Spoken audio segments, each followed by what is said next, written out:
Irish Bella berterima kasih pada Tuhan usai Amar Zoni ditangkap. Irish Bella menuliskan curhatannya setelah sang suami, Amar Zoni ditangkap polisi lagi akibat kasus narkoba. Dalam media sosialnya, Irish Bella membagikan salah satu potongan ayat Al-Quran sebagai curahan hatinya.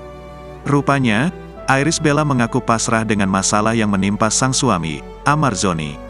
Akan tetapi pada bagian caption, Irish Bella mengaku berterima kasih pada Tuhan dan akan kuat dalam menghadapi masalah. Perempuan 26 tahun ini pun lalu berterima kasih kepada orang-orang yang terus mendukung maupun menguatkannya di tengah kondisi Amar Zoni ditangkap polisi lagi karena narkoba. Aku masih banyak mempunyai kekurangan dan aku tidak akan lelah memperbaikinya. Aku berterima kasih untuk semua perhatian, masukan, kritikan, apapun itu untukku dan keluargaku. Aku menganggapnya sebagai sebuah perhatian yang dengan tulus aku terima sebagai sebuah kebaikan, lanjutnya.